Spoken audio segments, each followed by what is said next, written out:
লোকগুলি আফসোস করতে থাকবে আর বলবে মালি হাদাল কিতাব, বড় আশ্চর্য কিতাব, লা ইউগাদিরু সাগীরাতান ওয়ালা কাবীরা ইল্লা আহসাহা। ছোট কোনো হিসাব ছাড়ে নাই, বড় কোনো হিসাব ছাড়ে নাই, কিছুই তো বাদ পড়ে নাই, সব কিছু খালি সংরক্ষিত হয়েছে। আল্লাহ বলেন ওয়াজাদু মা আমিলু হাদিরা ওয়ালা ইয়াযলিমু রাব্বুকা আহাদা। এই দুনিয়ার বুকে বান্দা বান্দিরা যা কিছু করবে সব কিছু উপস্থিত পাবে সেই কিয়ামতের ময়দানে। ওয়ালা ইয়াযলিমু রাব্বুকা আহাদা, তোমার মালিক আল্লাহ কারো প্রতি জুলুম, আরো জোরে বলেন, তিনি কারো প্রতি জুলুম করবেন না। পাপ করবে কম, শাস্তি দিবেন বেশি, এমন হবে না। আবার বহু পাপ করবে, শাস্তি কম দিবেন, এমনটা হবে না। সুতরাং দুনিয়ার মোহে পড়ে আজ আখিরাতকে ভুলে গেলে চলবে না, আখিরাতের জবাবদিহিতাকে ভুলে গেলে চলবে না। জবাবদিহিতা মূলত দুই প্রকারের। এক প্রকারের জবাবদিহিতা এই পৃথিবীতে, আর এক জবাবদিহিতা আল্লাহর দরবারে। অন্যতম একটি গুরুত্বপূর্ণ বিষয় হলো জবাবদিহিতা। ইসলামের একটি অন্যতম মৌলিক বিষয় হলো জবাবদিহিতা, এবং জবাবদিহিতা ইসলামের অন্যতম একটি সৌন্দর্য। যদি প্রত্যেক ব্যক্তি নিজে নিজেকে জবাবদিহিতার আওতায় নিয়ে আসে এবং দায়িত্ব পালনের সকলেই যদি সজাগ হয়ে যায় এবং আখিরাতের জবাবদিহিতা এটা যদি অন্তরে জাগরুক করতে পারে, তাহলে সিংহভাগ অন্যায় বন্ধ হয়ে যাবে, অবিচার বন্ধ হয়ে যাবে, দুর্নীতি বন্ধ হয়ে যাবে। প্রত্যেক ব্যক্তি যদি অন্তরে এই ধারণা, এই চিন্তাকে ধারণ করে, আমাকে রবের দরবারে জবাব দিতে হবে, আখিরাতের কাঠগোড়ায় জবাব দিতে হবে, এই অনুভূতি যদি প্রত্যেকে অন্তরে লালন করে, তাহলে প্রত্যেক বাড়ির গেটে দারোয়ান লাগবে না, অফিস আদালতে সিসি ক্যামেরা লাগবে না, চুরি কমে যাবে, দুর্নীতি কমে যাবে, অন্যায় কমে যাবে। কারণ প্রত্যেকেই জানে রব্বে কারিমের কুদরতি সিসি ক্যামেরার মনিটরিং এর ভিতরে আমি অবস্থান করতেছি, কাজে আমাকে জবাব দিতে হবে, সব কিছুর হিসাব রবের দরবারে পেশ করতে হবে। কারণ একজন মুমিন সে নেক কাজ করে, একজন মুমিন ভালো কাজ করে আল্লাহ পাকের সন্তুষ্টির জন্য, এবং একজন মুমিন, একজন মুসলিম যাবতীয় অসৎ কাজ থেকে, অন্যায় কাজ থেকে বিরত থাকে। একসাথে বলবেন কার ভয়? রব্বে কারিমের ভয়ে। যদি আপনাদেরকে প্রশ্ন করি যে আল্লাহকে ভয় করতে হবে কেন, তো জবাব হলো আখিরাতের আদালতের কাঠগড়ায় আমাদেরকে জবাবদিহি করতে, এ পৃথিবীর প্রত্যেকটি অন্যায় অবিচার থেকে, দুর্নীতি অসৎ কাজ থেকে আমরা বিরত এই জন্য থাকি। কিয়ামতের আদালতের কাঠগড়ায় আমাদেরকে জবাব দিতে হবে রব্বে কারিমের সামনে।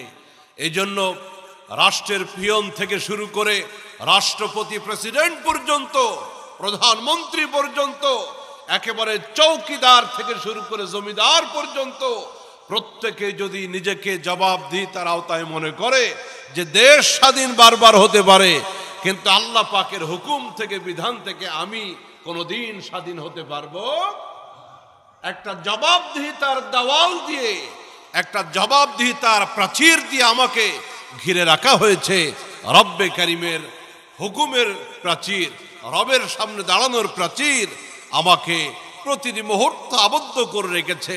এই জবাবদিহিতার চিন্তা প্রত্যেকে অন্তরে লালন করতে হবে যে রব্বে কারিমের কুদরতি সিসি ক্যামেরার মনিটরিং 24 ঘন্টায়, প্রতিটি মুহূর্তে, সেকেন্ডে সেকেন্ডে আমাকে মনিটরিং করা হচ্ছে।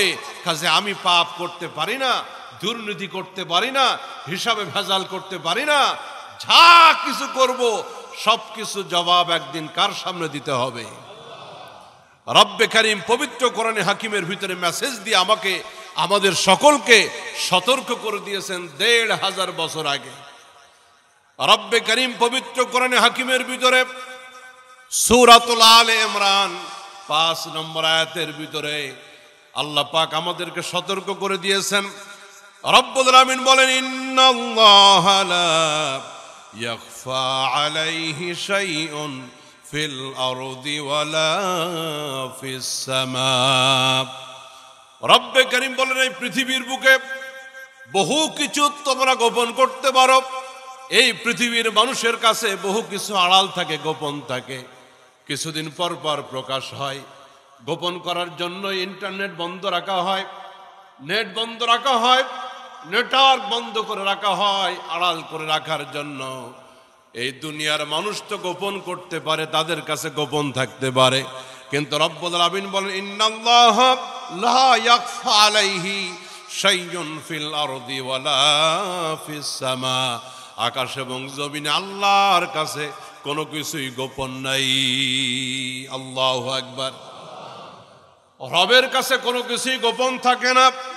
গোপন বলতে কোনো সাবজেক্ট রব্বে কারীমের দরবারে নাই, সবকিছু তার সামনে ওপেন। আল্লাহ পাক আরো বলেন, সূরা মুমিন 19 নম্বর আয়াতের ভিতরে আল্লাহ বলেন, ইয়ালামু খাইনাতাল আয়ুনি ওয়া মা তুখফিস সুদূর। রব্বুল আলামিন বলেন, আকাশ এবং জমিনের যাবতীয় বিষয় তো আমি আল্লাহর সামনে সবকিছু ওপেন, পরিষ্কার। এমনকি তোমাদের চোখের ছোড়া চাহনি, চোখের কোনা দিয়ে চুরি করে ছোড়া চাহনি দিয়ে যেই বিষয়টা তোমরা দেখো, সেটাও আমি আল্লাহ জানি। চোখের চোরা চাহনি, নামাজের ভিতরে দাঁড়িয়ে গেছেন, আপনার মাথার সামনের দিকে, চেহারার সামনের দিকে, সব সামনের দিকে, ওই নামাজের ভিতরেই একটু বাঁকা চোখ দিয়ে দেখতেছেন, তিনজন পরে একটা লোক আইফোন নিয়ে নামাজ পড়তেছে, আপনি ওই চোখের কোনা দিয়ে তাকিয়ে তাকিয়ে দেখতেছেন, এটা অ্যাপেল, আইফোন, নিউ ভার্সন নাকি ওল্ড, আপনি দেখতেছেন। ইমাম সাহেবও জানে না, পাশের লোকটা জানে না, পিছের লোকটাও জানে না, কিন্তু এই চোরা চাহনিটা জানেন কে? আরো জোরে বলেন। গোপনে চুপি চুপি আপনি আপনার সাথের লোকদেরকে বুঝতে দিলেন না, কিন্তু দূরে কোনো বেগানার দিকে, বেপর্দা কোনো মহিলার দিকে নজর দিয়েছেন, অথবা এমন জায়গায় নজর দিয়েছেন যেটা একজন মানুষের জন্য, মুমিনের জন্য তাকানো জায়েজ নাই। চুরি করে চোখের চোরা চাহনি দিয়ে দেখছেন। রব্বে কারীম বলেন, এই চোখের চোরা চাহনি পৃথিবীর কেউ হয়তো জানবে না, পৃথিবীর কেউ হয়তো দেখবে না। ইয়ালামু খাইনাতাল আয়ুনি ওয়া মা তুখফিস সুদূর। আমি তোমার চোখের চাহনি, এই চোরা চোখের চাহনিটা আমি আল্লাহ রাব্বুল আলামিন জানি। এমনকি বান্দারে যা তোমার মনের ভিতরে কল্পনা হয়, এখনো কারো কাছে ব্যক্ত করো নাই, পৃথিবীর কোন মানুষের কাছে এখনো বর্ণনা করো নাই, কল্পনা যা হৃদয়ের ভিতরে লালন করতেছো, ওই কল্পনাটাও আমি আল্লাহ পাক জানি। আল্লাহু আকবার। রব্বে কারীম সবকিছু জানেন, কাজেই সাময়িক সময়ের জন্য হয়তো আমরা পালাইতে পারবো, আত্মগোপন করতে পারবো, কিন্তু আল্লাহ পাকের ধরা থেকে, পাকড়াও থেকে বাঁচার কোনো উপায়? একটু জোরে আওয়াজ দিয়ে বলেন। হয়তো পালিয়ে ভারত চলে যেতে পারবো, কেউ আমেরিকায় চলে যেতে পারবো, কেউ হয়তো কানাডায় গিয়ে আত্মগোপন করতে পারবো সাময়িক সময়ের জন্য, কিন্তু রব্বে কারীমের ধরা থেকে আমরা কেউ বাঁচতে পারবো না। ইন্না বাতশা রাব্বিকা লাশাদীদ। প্রিয় বন্ধুগণ আমার, আমাদের জিন্দগির প্রত্যেকটি মুহূর্ত, প্রত্যেকটি কথা, জিন্দগির প্রত্যেকটি কাজ, প্রত্যেকটি নড়াচড়া, সবকিছু প্রতিটি মুহূর্তে আল্লাহ পাকের কুদরতি কম্পিউটারের ভিতরে আপলোড হয়ে যাচ্ছে। যেদিন কিয়ামতের ময়দান কায়েম হয়ে যাবে, হাসরের ময়দান কায়েম হয়ে যাবে, যা কিছু আপলোড হয়ে যাচ্ছে, যা কিছু সংরক্ষিত হয়ে যাচ্ছে কিয়ামতের ময়দানে, এই সমস্ত রেকর্ডগুলা ফেরেশতার মাধ্যমে আল্লাহ রাব্বুল আলামিন একেবারে ভিডিও প্লে করে দিবেন। রেকর্ডগুলো ভিডিও আকারে ছেড়ে দেওয়া হবে, মানুষগুলি দেখবে, তারা যা করেছে, যা বলেছে, চোখের সামনে সবকিছু দেখতে পাবে। পবিত্র কোরআনে হাকিম সেই তথ্য দিয়েছে, কিয়ামতের ময়দানে সব কিছু প্লে করা হবে, পবিত্র কোরআনে হাকিমের ভিতরে আল্লাহ রাব্বুল আলামিন বলেন, সূরা বনী ইসরাইল 13 থেকে 14 নম্বর আয়াতের ভিতরে আল্লাহ রাব্বুল আলামিন বলেন, রব্বে করিম বলেন, ইয়াউমা ইযি ইয়াসদুরুন নাসু আশতাতা লিয়ুরাউ আমালাহুম। আল্লাহ রাব্বুল আলামিন সূরা জিলজালের ভিতরে বলতেছেন, ইয়াউমা ইযি ইয়াসদুরুন নাসু আশতাতা, সেদিন মানুষগুলি দলে দলে উপস্থিত হবে, যে যেদিকেই ছড়ানো ছিটানো থাকুক না কেন প্রত্যেকেই দলে দলে সকলে আসতে থাকবে। লিয়ুরাউ আমালাহুম, কারণ সেদিন তাদেরকে তাদের কৃতকর্ম দেখানো হবে। এই পৃথিবীর জমিনে যা কিছু করে গেছে, এই পৃথিবীর জমিনে যা কিছু বলেছে করেছে, সব তাদেরকে দেখানো হবে। একটা ময়দানের দলে দলে সকলে আসতে থাকবে। আল্লাহ বলেন, ফামান ইয়ামাল মিসকালা যাররাতিন খায়রান ইয়ারা, যা কিছু ভালো কাজ করেছে সেই ভালো কাজটা অনুপরিমাণ হোক না কেন সেদিন সে দেখতে পাবে। আহারে, গাড়ির ভিতরে দুইজন পাশাপাশি বসা ছিল, পাশের লোকটা পানির তৃষ্ণা হয়েছে, কিন্তু আপনার কাছে পানি আছে সে বলতে পারে না, বলে নাই। সব প্রণোদিত হয়ে আপনি নিজেই বলতেছেন, ভাই এক ঢোক পানি কি পান করবেন নাকি আছে আমার কাছে। সে খুশি হয়ে মুস্কি হাসি দিয়ে আপনার হাতে থাকা গ্লাস থেকে বোতল থেকে এক ঢোক পানি পান করলো। আপনি সেদিন সেটা ভুলে গিয়েছেন, জিন্দগিতে মনেও নাই গাড়ির ভিতরে একজন আপনার বোতল থেকে এক ঢোক পানি পান করেছিল। কিন্তু কিয়ামতের ময়দানে যেদিন ভিডিও প্লে করা হবে, বান্দা দেখতে পাবে ঢাকা থেকে চট্টগ্রাম ওই সফরের মাঝখানে এক ঢোক পানি পান করিয়েছিলাম আল্লাহর এক বান্দাকে, আজকেও সে মুস্কি মুস্কি হাসতেছে। এর জন্য আমল নামায় পাহাড় সমান নেকি লেখা হয়ে গেছে। রাস্তায় চলতে গিয়ে একজন হাত ধরে পার করে দিয়েছিলেন, লোকটা বৃদ্ধ ছিল তো বন্ধ ছিল, এটা আপনার মনে নাই। অথবা দুইজন মানুষের ভিতরে ঝগড়া লেগেছিল, শুধু হাত দিয়ে আলাদা করে দিয়েছিলেন, ভাই এখন কি ঝগড়ার সময় নাকি? দেশটা নতুন করে গড়ে তোলা হচ্ছে, এখন তো দেশ গোছাইতে হবে, পরস্পরে ঝগড়া করা যাবে না। এতটুকু বলে আপনি সামনে চলে গেছেন, আমল নামায় লেখা হয়ে গেছে। একটু মুস্কি হাসি দিয়ে সালামের জবাব দিয়েছিলেন, সেই আমল নামার ভিতরে তাও লেখা হয়ে গেছে। রাস্তা থেকে একটা পাথর সরিয়ে দিয়েছিলেন, লেখা হয়ে গেছে। রব্বুল আলামিন বলেন, ফামান ইয়ামাল মিসকালা যাররাতিন খায়রান ইয়ারা, অনুপরিমাণ কোন নেক আমল ভালো কাজ যদি বান্দা দুনিয়াতে করে যায়, সেখানে সে দেখতে পাবে, তার কাছে পৌঁছে দেওয়া হবে। ওয়া মান ইয়ামাল মিসকালা যাররাতিন শাররান ইয়ারা, যেইভাবে ভালো কাজগুলি জমা হবে সেই জায়গায় জিন্দগির মন্দ আমলগুলিও জমা হয়ে যাবে, জিন্দগির গালিগালাজগুলি জমা হয়ে যাবে। জিন্দগিতে কারো ধাক্কা দিয়ে ফেলে দিয়েছেন তাও জমা হবে, কারো 2 টাকা নষ্ট করেছেন তাও জমা হবে, কারোকে চোখ রাঙ্গানি দিয়েছেন, কারো প্রতি অবিচার করেছেন, অথবা যে কোনো ছোট্ট মন্দ কাজ হোক না কেন সেটাও ধরা পড়ে যাবে। ওয়া মান ইয়ামাল মিসকালা যাররাতিন শাররান ইয়ারা, বান্দা তার অনুপরিমাণ বদ আমলও সেই জায়গায় দেখতে পাবে। এই জন্য কোনো নেক আমলকে ছোট মনে করা যাবে না, কোনো বদ আমলকে গুরুত্বহীন মনে করা যাবে না, কারণ ছোট্ট ছোট্ট পাহাড় হয়ে যায়, পাথরগুলি টিলা হয়ে যায়, কয়েকটা টিলা মিলে একটা পাহাড় হয়ে যায়। আমার বন্ধুগণ, চলতে ফিরতে জিন্দগির নেক আমলগুলি ছেড়ে দিব না, চলতে ফিরতে ছোট্ট হোক কোনো বদ আমল আমরা করব না। আপনি ভাবতেছেন একটু ধাক্কা দিয়েছি, ওর একটা গালি দিয়েছি, একটাই তো, কিন্তু কিয়ামতের ময়দানে একটা জমা করলে একটা থাকবে না, 1000টায় পরিণত হবে। মোহতারাম হাজিরিন, রব্বে কারীম সূরা বনী ইসরাইলের ভিতরে আমাদেরকে আরো পরিষ্কার করে বলে দিলেন, মানুষের একেবারে গলার সাথে গ্রীবার সাথে জিন্দগি রেজিস্টার খাতা ঝুলিয়ে দেওয়া হবে, আমলনামা ঝুলিয়ে দেওয়া হবে। আল্লাহ বলেন, ওয়া কুল্লা ইনসানিন আলজামনাহু তায়রাহু ফি উনুকিহি ওয়া নুখরিজু লাহু ইয়াউমাল কিয়ামাহ কিতাবান ইয়ালকাহু মানশুরা। জিন্দেগীর সমস্ত আমলগুলি কিতাব আকারে তার গণ্ডদেশে ঝুলিয়ে দেওয়া হবে। তার কাঁধের সাথে গলার সাথে জিন্দেগীর সমস্ত আমলগুলি লিখে দেওয়া হবে, খাতায় লিপিবদ্ধ করা হবে, রেজিস্টার খাতা ঝুলিয়ে দেওয়া হবে। কিয়ামতের ময়দানে বান্দার সব হিসাব তার নিজের আয়ত্তে থাকবে। এরপরে রব্বুল আলামিন বলবেন, ইকরা কিতাবাকা কাফা বিনাফসিকাল ইয়াউমা আলাইকা হাসিবা। বান্দারে, পৃথিবীর জমিনে একজন কথা বলতে না পারলে পাশের জন হেল্প করেছে, নিজে পড়তে পারতে না আরেকজন পড়ে দিয়েছিল।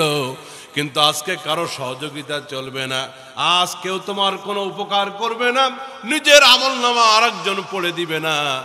আল্লাহ বলবেন, ইকরা কিতাবাকা, পড়তে থাকো, কাফা বিনাফসিকাল ইয়াউমা আলাইকা হাসিবা। আজ তোমার আমলনামা পড়ার জন্য জীবনের হিসাব নিকাশ আজ পড়ার জন্য কিয়ামতের ময়দানে তুমি যথেষ্ট। কাজে সব কিছু পেশ করে দিলাম, নিজের আমলনামা নিজেই পড়তে থাকো। আওয়াজ দিয়ে বলেন আল্লাহু আকবার। নিজেই পড়তে থাকো জিন্দেগীর হিসাবের খাতা। কেউ যদি না পড়তে চায়, কেউ যদি মুখে উচ্চারণ করতে না চায়, কেউ যদি বাইপাস করে কোনোভাবে বাঁচার চেষ্টা করে, মুখে বলতে রাজি, জোরে বলেন, মুখে বলতে রাজি, বোবা সেজে গেছে যে আমার আমলনামা আমি নিজে পড়বো, ধরা খেয়ে যাব, পড়বো না, বোবা। এই যে হাজী সেলিম সাহেব সারা জিন্দগি ভর কথা বলছে, এখন কি বোবা? আল্লাহ পাক ভালো জানে। তবে আমি যতটুকু জেনেছি, একজন ইমামকে খুতবার অবস্থায়, বক্তব্য দেওয়া অবস্থায় তিনি টেনে হিসড়ে মেম্বার থেকে নামিয়ে ফেলেছিলেন এবং তার হাত থেকে মাইক কেড়ে নিয়ে নিজে কথা বলা শুরু করেছিলেন। এরপর থেকে স্ট্রোক করে, এরপর থেকে জবান বন্ধ হয়ে যায়, গোটা জিন্দেগি কথা বলছে। এখন কেন বোবা? একজন ইমামের মুখকে বন্ধ করে দিয়েছিলেন, রব্বে কারীম তার জবান বন্ধ করে দিয়েছে। কেউ যদি কিয়ামতের ময়দানে বোবা সাজতে চায়, নিজের আমলনামা নিজে পড়বে না। এটা আমি শুনছি বিভিন্ন মাধ্যমে, বাকিটা আল্লাহ ভালো জানে। আমার বন্ধুকে যেটা বললাম এ ব্যাপারে আল্লাহ ভালো জানে। তবে আমার কাছে বিভিন্ন মাধ্যমে এই খবরটা আসছে, কিয়ামতের ময়দানে কেউ যদি পড়তে না চায়, বলতে না চায়, রব্বুল আলামিন তার মুখে মোহর মেরে দিবেন। বান্দা, তোর জবান দিয়ে বলা লাগবে না, তোর দেহের অঙ্গ প্রত্যঙ্গগুলি আমি আল্লাহর সামনে সাক্ষ্য দিবে। রব্বে কারীম পবিত্র কোরআন হাকিমের ভিতরে সূরাতুল ইয়াসিন 65 নম্বর আয়াতের ভিতরে বলে দিলেন, রব্বে কারীম বলেন, আল ইয়াউমা নাখতিমু আলা আফওয়াহিহিম ওয়া তুকাল্লিমুনা আইদিহিম ওয়া তাশহাদু আরজুলুহুম বিমা কানু ইয়াকসিবুন। সেদিন তার মুখে মোহর মেরে দেওয়া হবে। ওয়া তুকাল্লিমুনা আইদিহিম, তার হাত কথা বলবে, হাতের থেকে আল্লাহ কথা বের করে দিবেন। প্লাস্টিকের মোবাইল, লোহার মোবাইল, এই নিষ্প্রাণ মোবাইলের ভিতর থেকে যদি আওয়াজ আসতে পারে, কথা বের হতে পারে, আল্লাহ রাব্বুল আলামিন যেই দেহের ভিতরে প্রাণ দিয়েছিলেন, যেই দেহটা সচল ছিল, চলাফেরা করেছে, ওই দেহের অঙ্গ প্রত্যঙ্গের ভিতর থেকে আওয়াজ আসবে। আমার আল্লাহর সেই কুদরত আছে না? না। রব্বে কারীম বলেন, আল ইয়াউমা নাখতিমু আলা আফওয়াহিহিম, তাদের মুখগুলোতে মোহর এঁটে দেওয়া হবে। ওয়া তুকাল্লিমুনা আইদিহিম, তাদের হাতগুলি কথা বলবে। ওয়া তাশহাদু আরজুলুহুম, তাদের পা সাক্ষ্য দেবে। আল্লাহ এই পা দিয়ে অমুক জায়গায় গেছিল রাত 12টার সময়, এই পা দিয়ে এই পাপ করেছে, এই পা দিয়ে অমুক গন্তব্যে রওনা দিয়েছিল, এই জমিনের উপরে হেঁটে হেঁটে আমাকে দিয়ে তোমার বান্দা এই পাপগুলি করিয়েছে, অপরাধগুলি করিয়েছে। বিমা কানু ইয়াকসিবুন, জিন্দেগীর সমস্ত যা কিছু করেছে এই ব্যাপারে তার জবান সাক্ষ্য না দিলেও তার হাতে সাক্ষ্য দিবে, তার পায়ে সাক্ষ্য দিবে। আমার বন্ধুগণ, যদি কেউ জন্মগত বোবা হয়, এই পৃথিবীতে কথা বলতে পারে নাই, আখিরাতের ময়দানেও যদি সে বোবা থাকে, রব্বুল আমিন তার ত্বককে আদেশ করবেন, তার দেহের চামড়া তার পক্ষে বিপক্ষে সাক্ষ্য দিবে। এই দুনিয়ার যা কিছু করবে বান্দা, এর হিসাবটা আখিরাতে এমন সূক্ষ্ম থেকে সূক্ষ্ম হবে। মানুষ কি করেছিল, মানুষ কি বলেছিল, মানুষ কি কল্পনা করেছিল, এই জীবনে যা যা ভেবেছে, যা করেছে, যে কল্পনাটা তার জীবনে এখনো ঘটে নাই, বাস্তবায়িত হয় নাই, সেগুলি উপস্থিত করা হবে। সুবহানাল্লাহ। মানুষ তখন আফসোস করতে থাকবে, যেই মুহূর্তে তার কিতাব খুলে দেওয়া হবে, রেজিস্টার খাতা, জিন্দেগির আমলনামা, লাইফ স্টোরি তার সামনে ওপেন করে দেওয়া হবে, সে সব দেখতে থাকবে আর অবাক হয়ে যাবে। হায় হায়, আজকের কোটি কোটি জনতার সামনে, এই হাসরের ময়দানে কোটি কোটি মানুষের সামনে কি উপায় হবে আমার তো লজ্জায় সব শেষ হয়ে যাবে। আমি তো অপরাধী বলে বিবেচিত হব, আমি তো অপরাধী সাব্যস্ত হয়ে গেলাম। লোকটা আফসোস করতে থাকবে আর বলতে থাকবে।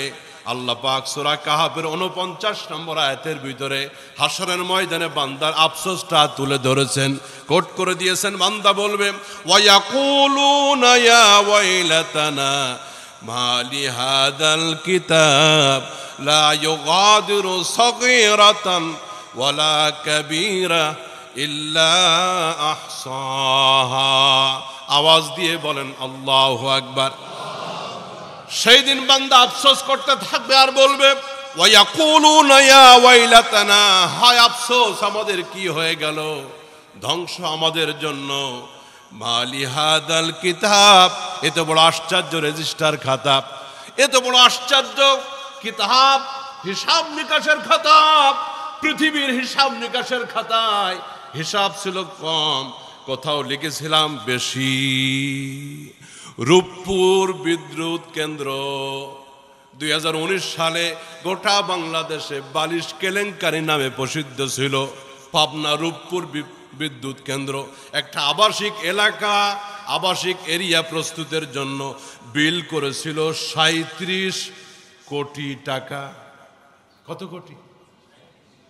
একটা বালিশের দাম লিস্ট করছে খাতার ভিতরে প্রায় 6,000 টাকা। ওই বালিশটা উপরে উঠাইতে আরো প্রায় 1000 টাকা। ফরিদপুরে এক হাসপাতাল, আইসিইউ বিভাগের পর্দা লাগবে 37 লক্ষ টাকা। হীরক রাজার দেশ, যেই ক্ষমতায় গেছে, যেই চেয়ার পেয়েছে, তার কাছে এক একটা আলাদিনের চেরাগ এসে গেছে। যে চৌকিদার হয়ে ঢুকেছে, সে জমিদার হয়ে বের হয়ে গেছে। কারণ জবাবদিহিতা না। রাষ্ট্রে যদি ইসলামের বিধিবিধান না থাকে, জবাবদিহিতা না থাকে, সেই রাষ্ট্রের চৌকিদারগুলি জমিদার হবে, রাষ্ট্রের জনগণের টাকা পয়সা লুটপাট করবে। এটা হইতেই থাকবে যদি জবাবদিহিতা না থাকে, ইসলামের শাসন না থাকে। কলিজার টুকরা বন্ধুরা আমার, লোকগুলি আফসোস করতে থাকবে আর বলবে, মালি হাদাল কিতাব, বড় আশ্চর্য কিতাব, লা ইউগাদিরু সাগীরাতান ওয়ালা কাবীরা ইল্লা আহসাহা। ছোট কোনো হিসাব ছাড়ে নাই, বড় কোনো হিসাব ছাড়ে নাই, কিছুই তো বাদ পড়ে নাই, সব কিছু খালি সংরক্ষিত হয়েছে। আল্লাহ বলেন, ওয়াজাদু মা আমিলু হাদিরা ওয়ালা ইয়াযলিমু রাব্বুকা আহাদা। এই দুনিয়ার বুকে বান্দা বান্দিরা যা কিছু করবে সব কিছু উপস্থিত পাবে সেই কিয়ামতের ময়দানে। ওয়ালা ইয়াযলিমু রাব্বুকা আহাদা, তোমার মালিক আল্লাহ কারো প্রতি জুলুম, আরো জোরে বলেন, তিনি কারো প্রতি জুলুম করবেন না। পাপ করবে কম, শাস্তি দিবেন বেশি, এমন হবে না। আবার বহু পাপ করবে, শাস্তি কম দিবেন, এমনটা হবে না। সুতরাং দুনিয়ার মোহে পড়ে আজ আখিরাতকে ভুলে গেলে চলবে না, আখিরাতের জবাবদিহিতাকে ভুলে গেলে চলবে না। জবাবদিহিতা মূলত দুই প্রকারের। এক প্রকারের জবাবদিহিতা এই পৃথিবীতে, আর এক জবাবদিহিতা আল্লাহর দরবারে। এই পৃথিবীর জবাবদিহিতা, এই পৃথিবীতে একটা বিচার, এই পৃথিবীতে একটা জবাবদিহিতা। একজন খুন করেছে, ইসলামের বিধান হলো কতলের বিনিময়ে তাকেও কতল করো। তো মনে করেন এই পৃথিবীতে একজন 10 জনকে কতল করেছে, এই পৃথিবীতে একজন 20 জনকে হত্যা করেছে। এখন হত্যার বিনিময়ে যদি হত্যা হয়, তাহলে একজনকে মারার বিনিময়ে তো সেও মরবে, বাকি 19 জনের বিচার তো বাকি। এখন বুঝাইতে পারি নাই? একজন 10 জনকে হত্যা করছে, তারা কি 10 বার হত্যা করা যাবে? হত্যাকারীকে কি 10 বার হত্যা করা সম্ভব? এই যে বাকি লোকগুলির বিচার, এইটার বিচার বাকি থাকবে রবের দরবারে। একজন অন্যায় করেছে, দুর্নীতি করেছে, লুটপাট করেছে, সে ভারতে পালায় গেছে, আমেরিকায় পালায় গেছে, কেউ লন্ডন পালায় গেছে, কেউ বেগম পাড়ায় গিয়ে জায়গা নিছে, রাষ্ট্র তাকে ধরতে পারে নাই, জনগণের সামনে জবাবদিহিতা হয় নাই। তার মানে এই পৃথিবীর আদালত থেকে হয়তো বেঁচে যাবে, কিন্তু আরেকটা আদালত তার সামনে বাকি, সেইটা কিয়ামতের ময়দানে রব্বে কারিমের আসামির কাঠগড়ার আদালত। এখান থেকে বাঁচলেও ওইখান থেকে বাঁচতে পারবে। তাহলে জবাবদিহিতা দুই ভাবে, একটা জবাবদিহিতা এই পৃথিবীর আদালতে, পৃথিবীর মানুষের কাছে, আর একটা হলো আল্লাহর দরবারে রবের কাছে। প্রিয় বন্ধুগণ আমার, জবাবদিহিতা অত্যন্ত গুরুত্বপূর্ণ একটি সাবজেক্ট। এই জন্য আল্লাহর হাবিব তার উম্মতকে সতর্ক করে দিয়েছেন, খবরদার খবরদার, কেউ যেন জবাবদিহিতা থেকে নিজেকে বাইরে মনে না করে। তোমরা সকলের জবাবদিহিতার আওতায় থাকবে। যে যেই সেক্টরে আসো, যেই জায়গায় আসো না কেন, প্রত্যেকে দায়িত্বশীল, প্রত্যেককে জবাব দেওয়া লাগবে। বুখারী শরীফ 2386 নম্বর হাদিস, আল্লাহ পাকের রাসূল বলেন, আলা কুল্লুকুম রাঈন ওয়া কুল্লুকুম মাসউলুন আন রাইয়াতিহি। সাবধান, তোমরা প্রত্যেকেই দায়িত্বশীল, তোমরা প্রত্যেকেই দায়িত্বশীল এবং প্রত্যেককে নিজ নিজ দায়িত্ব সম্পর্কে জিজ্ঞাসিত হতে হবে। আচ্ছা, রাসূল যে বললেন প্রত্যেকেই দায়িত্বশীল, এই প্রত্যেকের ভিতরে কি আমি নাই? ইমাম সাহেব নাই? মুয়াজ্জিন সাহেব নাই? মসজিদ কমিটির সভাপতি সাহেব কি নাই? সেক্রেটারি সাহেব কি নাই? আপনি একটা কোম্পানির এমডি, আপনি কি নাই? আপনি জিএম সাহেব, আপনি কি নাই? আপনার ব্যবসা প্রতিষ্ঠানিক খাতে আপনি কি দায়িত্বশীল না? আপনি একজন পরিবারের অভিভাবক, আপনি কি সেই প্রত্যেকের ভিতরে না? তাহলে প্রত্যেকেই যদি দায়িত্বশীল হন, একটু মন লাগায় শোনেন। আল্লাহ পাকের হাবিব বলেন, আলা কুল্লুকুম রাঈন ওয়া কুল্লুকুম মাসউলুন আন রাইয়াতিহি। সাবধান হয়ে যাও, প্রত্যেকেই তোমরা দায়িত্বশীল এবং প্রত্যেকেই তার দায়িত্ব সম্পর্কে জিজ্ঞাসিত হবে। নবীজি একটু ভেঙ্গে ব্যাখ্যা করে দিলেন, ফাল আমিরুল্লাযী আলান নাস রাঈন আলাইহিম ওয়া হুয়া মাসউলুন আনহুম। জনগণের শাসক যে হবে, সেই শাসক গোটা রাষ্ট্রের সমস্ত জনগণ, 16 কোটি 17 কোটি 18 কোটি যাই হোক না কেন, গোটা রাষ্ট্রের জনগণ অভিভাবক হবে শাসক, এবং সেই শাসককে তার জনগণের ব্যাপারে জবাবদিহি করতে হবে। এরপর আল্লাহর হাবিব বলেন, রাজুলুন রাঈন আলা আহলি বাইতিহি ওয়া হুয়া মাসউলুন আনহুম। পরিবারের কর্তা যিনি হবেন, পরিবারের সদস্যদের ব্যাপারে তাকে জিজ্ঞাসিত করা হবে। আপনি আপনার পরিবারের জিম্মাদার, আপনি দায়িত্বশীল অভিভাবক। এই পরিবারের মানুষগুলি আল্লাহকে চিনে কিনা, আমার দিকে নজর। এই পরিবারের মানুষগুলি 5 ওয়াক্ত নামাজ পড়ে কিনা, এই পরিবারের মানুষগুলি কোরআন শিখলো কিনা, তাদের ভিতরে ন্যায় নিষ্ঠা আদর্শ এগুলি আসলো কিনা। আপনি শুধু ভাতের দায়িত্ব নিলে হবে না, আপনি আল্লাহর বান্দা হিসাবে রবকেও চিনাতে হবে। এই পরিবারের যাবতীয় বিষয়ে আপনার থেকে পয় পয় করে হিসাব নেবেন কে? ঠিক তেমনি ভাবে রাষ্ট্রপ্রধান যিনি হবেন, তাকে রাষ্ট্রের জনগণের জবাব দিতে হবে, এক এক করে জবাব দিতে হবে। বাঁচার কোন উপায়? ইসলামী রাষ্ট্র যদি হয়, ইসলামী শাসন ব্যবস্থা যদি হয়, তাহলে জবাবদিহিতাকে সব থেকে আগে আনা হবে। শাসক জবাব না দিয়ে দায়িত্ব পালন করে এমনি চলে যেতে পারবে? এই যে রূপপুর বালিশ কাণ্ড, হাসপাতালের পর্দা কাণ্ড, কোটি কোটি শত কোটি হাজার কোটি লুটপাট করে যারা দেশ থেকে পালিয়ে গেছে, এর একমাত্র কারণ হলো তাদের কাছে কোনো জবাবদিহিতা ছিল, জনগণের কাছে জবাবদিহিতা ছিল না। এখন প্রত্যেকে মাথা পিছু 1.5 লাখ টাকা ঋণী বিশ্বের কাছে। আপনার ঘরে যে ফিডার খায় ছোট্ট বাচ্চাটা, ওই বাচ্চাটাও 1.5 লাখ টাকা ঋণী। এ রাষ্ট্রের প্রত্যেকটি মানুষ বিশ্বের কাছে, বিশ্ব ব্যাংকের কাছে, এরপরে যে ঋণগুলি করা হয়েছে, এই রাষ্ট্রের প্রত্যেকটি মানুষ মাথা পিছু 1.5 লাখ টাকা ঋণী আমরা এই কামরে করে রেখে গেছে নেতারা আমাদের। আমিরুল মুমিনিন খলিফাতুল মুসলিমিন হযরত ওমর ফারুক রাদিয়াল্লাহু তাআলা আনহু খুতবা দিচ্ছেন জুমার মেম্বারে। প্রতাপশালী সম্রাট হযরত ওমর অর্ধ পৃথিবী শাসন করতেছেন। গোটা পৃথিবী আস্তে আস্তে হযরত ওমরের শাসন এরিয়ার ভিতরে আসতেছে। গোটা পৃথিবীর কুফরি শক্তি হযরত ওমরের নাম শুনে থরথর করে কাঁপেন। সেই হযরত ওমর জুমার মেম্বারে খুতবা দিচ্ছেন। হঠাৎ করে একজন দাঁড়িয়ে গেল, মসজিদের মাঝখান থেকে দাঁড়িয়ে গেল। আমিরুল মুমিনিন খুতবা বন্ধ করেন। আল্লাহু আকবার বলেন।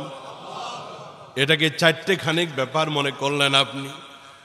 আল্লাহ পাকের নবী বলেন, আমার ওমরের ভাব গম্ভীর্যতে এত বেশি, শয়তান যদি চলতে গিয়ে দেখে ওই পথে ওমর আসতেছে, রসুল বলেন হযরত ওমরকে দেখে শয়তানও রাস্তা ছেড়ে পালিয়ে যায়। রোম পারস্য থরথর করে কাঁপে ওমরের নামে। হযরত ওমর মেম্বারে খুতবা দিচ্ছেন, একজন দাঁড়িয়ে বলছে, আমিরুল মুমিনিন খুতবা বন্ধ করুন, একটি প্রশ্নের জবাব আপনাকে দিতে হবে। আমাদের দেশের প্রেসিডেন্ট, প্রধানমন্ত্রী, এমপিদের সামনে এইভাবে যদি কেউ দাঁড়ায়, ওর শুয়ে পড়তে বেশি সময় লাগবে? দাঁড়ালেই শুয়ে পড়বে। একটি প্রশ্নের জবাব দিয়ে আপনাকে খুতবা কমপ্লিট করতে হবে। থেমে গেলেন প্রতাপশালী খলিফা আমিরুল মুমিনিন হযরত ওমর। বলো ভাই, কি প্রশ্নের জবাব তোমাকে দিব? লোকটি বলতেছে, বাইতুল মাল থেকে মানুষদেরকে যে পোশাক বিতরণ করা হয়েছে, যে জামা বিতরণ করা হয়েছে, প্রত্যেকেই পেয়েছি একটি করে কাপড়, 1 টুকরা কাপড়, কিন্তু আপনার গায়ে 2টা টুকরা দেখা যাচ্ছে। আপনি খলিফা হয়েছেন দেখে, আপনি রাষ্ট্রের প্রেসিডেন্ট দেখে আপনি 2টা গ্রহণ করবেন। জনগণ হিসাবে প্রত্যেকের অধিকার সমান, আপনার গায়ে 2টা কাপড় কেন? আল্লাহু আকবার। হযরত ওমর নিজের কলিজার টুকরা সন্তান পাশে ছিল, তারে ডাক দিয়ে বলছে, আব্দুল্লাহ, জবাবটা আমি দিব না, জবাবটা তুমি দিয়ে দাও।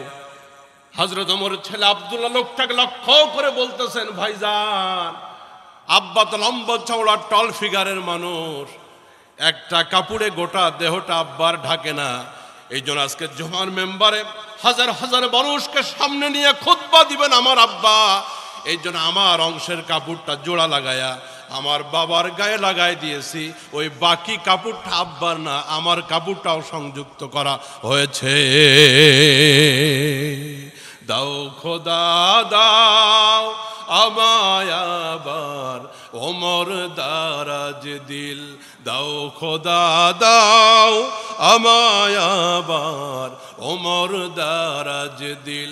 দাওয়ালির মতো বীর সেনানি জাগাতে নিখিল, দাও খোদা দাও আমায় আবার ওমর দারাজ দিল।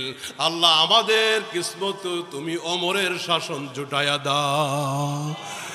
অনেকে আমিন বলে নাই, কারণ সুদ বন্ধ হয়ে যাবে, ঘুষ বন্ধ হয়ে যাবে, দুর্নীতি বন্ধ হয়ে যাবে, চোরাচালান বন্ধ হয়ে যাবে, লুটতরাজ বন্ধ হয়ে যাবে।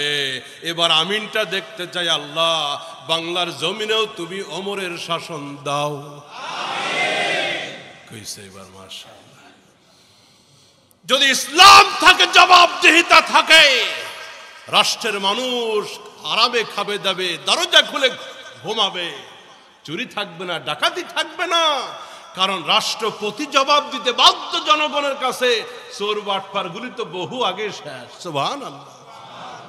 আমার বন্ধুগণ, এবার একটু খুব মনোযোগ দিয়ে শুনবেন, 5টা মিনিট। ইসলামী শাসনের কারণে, রাসূলের আদর্শের কারণে, কোরআনের আদর্শের কারণে সেই যুগে এমন মানুষ তৈরি হয়েছিল। পৃথিবীর একজন দরিদ্র গভর্নরের গল্প আপনাদেরকে শোনাবো, একটু দিলের কানটা খুলে আপনারা শুনবেন। হিমস, সিরিয়ার একটি শহরের নাম হলো হিমস। আজকের পৃথিবীতে যেমন ব্যাংকক, সিঙ্গাপুর, আবুধাবি, দুবাই, এরপরে বোম্বে, আমাদের চট্টগ্রাম, এগুলি পৃথিবীর বাণিজ্যিক নগরী। তৎকালীন টাইমে গোটা পৃথিবীর সব থেকে প্রধানতম বাণিজ্যিক নগরী ছিল সিরিয়া। আচ্ছা, আপনারা বলেন, যে এলাকায় লোকজন ধনী বেশি, ও এলাকার শাসকরাও হয় ধনী। যে এলাকার মানুষ টাকাওয়ালা, ওই এলাকার শাসকরাও টাকাওয়ালা। এই হিমস তৎকালীন পৃথিবীর প্রধান একটি বাণিজ্যিক শহর হলো, দেশ হলো সিরিয়া।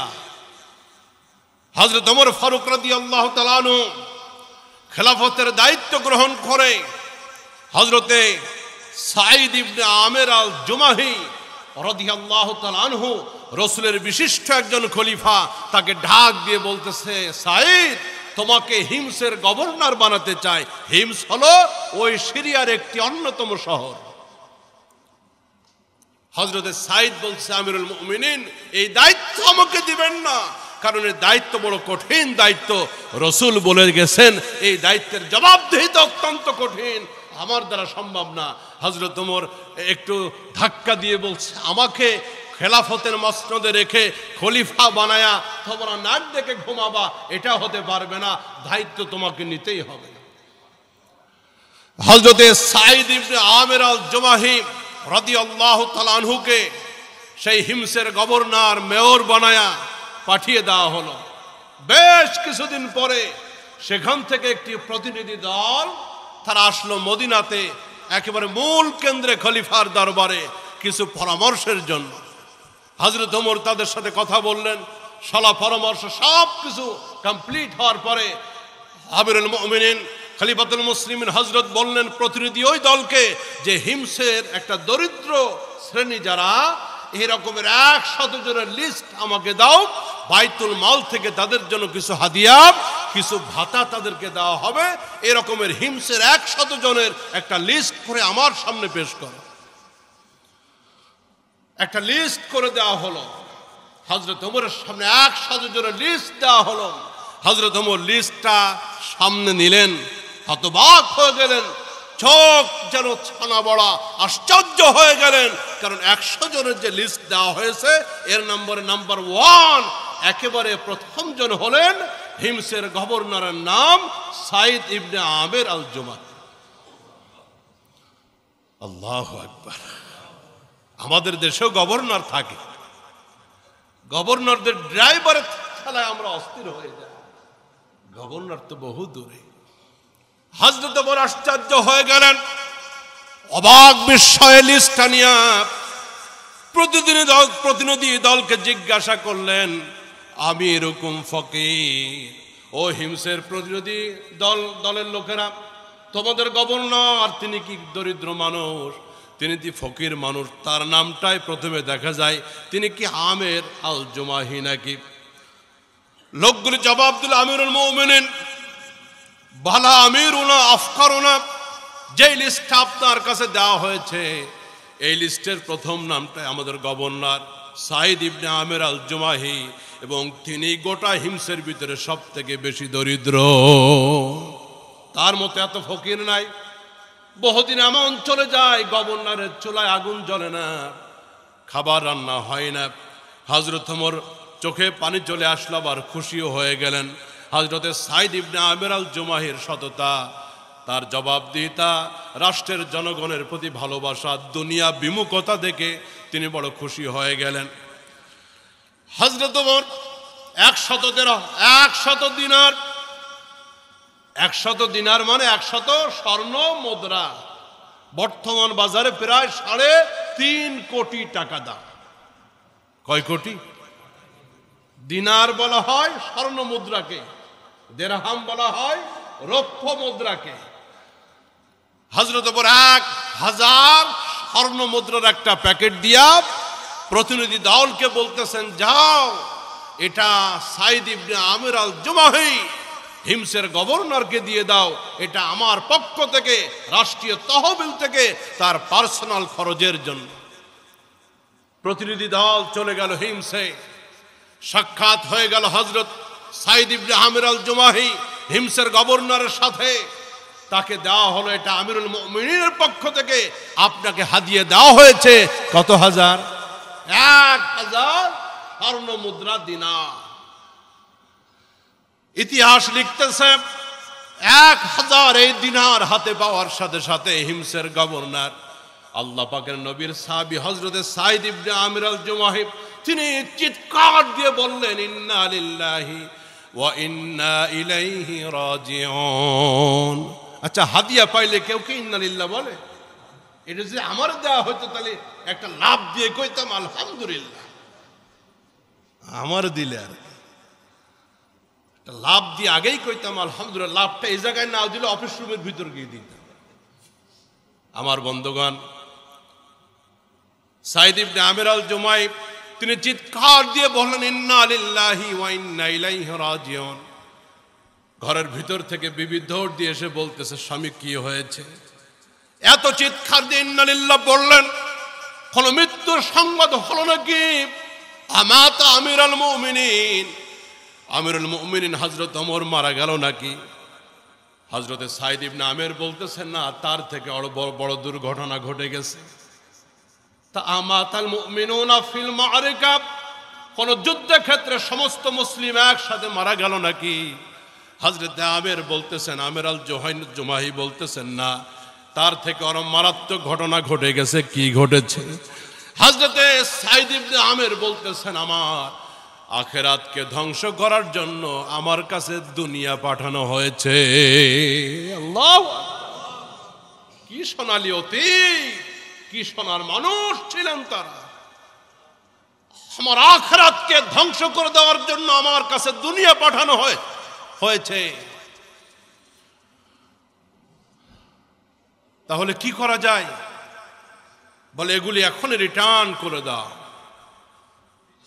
এগুলি দায়িত্বশীলকে দিয়ে চতুর্দিকে বিতরণ করে দাও এবং মদিনা থেকে আসা এই প্রতিনিধি দল থাকতে থাকতে সবগুলি বিলায় দাও।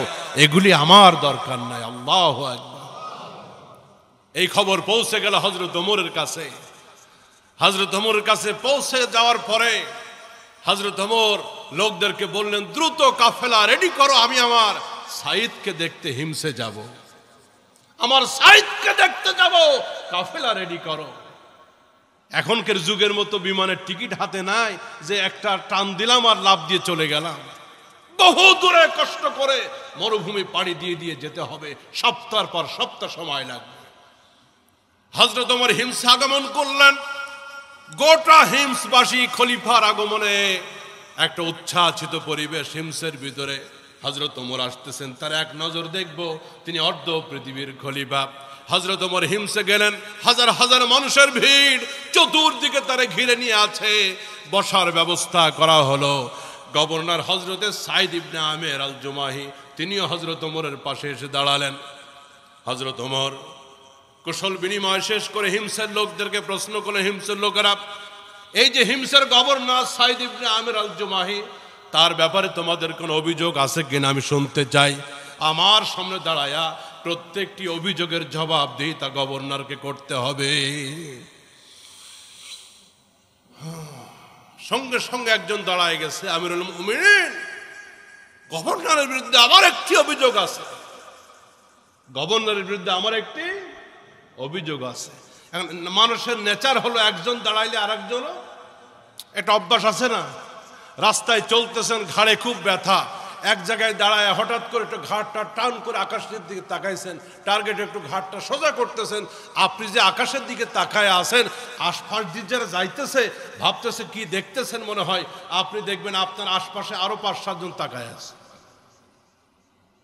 গাড়ি ব্রেক দিছে, একজন পেশাব করবে, ড্রাইভার শুদ্ধ নেমে যায় পেশাব করতে। এটা মানুষের নেচার, মানুষকে দেখা দেখি। একজন যেই বলেছে আমার অভিযোগ তার ব্যাপারে, পাশে আরেকজন বলতেছে আমার একটা, আমার একটা, চারজন দাঁড়িয়ে গেছে চারটা অভিযোগ নিয়ে। আল্লাহু আকবার। আপনারা কি মনে করেন স্থানীয় এমপির ব্যাপারে যদি প্রধানমন্ত্রী বলে যে এমপির বিরুদ্ধে কোনো অভিযোগ আছে কিনা, এই মুহূর্তে লাইভ প্রোগ্রাম বলো, এলাকার কেউ কি এমপির সামনে দাঁড়াবে?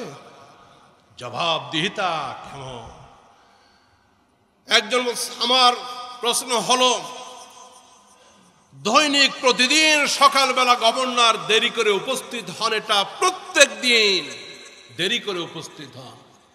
আর একজন দাঁড়িয়ে গেল, আমার অভিযোগ হলো গভর্নরকে আমরা দিনের বেলা পাই কিন্তু রাতে তারে পাই, তিনি রাতের বেলা সময় দেন না। আর একজনের অভিযোগ সপ্তাহে একদিন তিনি আমাদের কাছে আসেন না।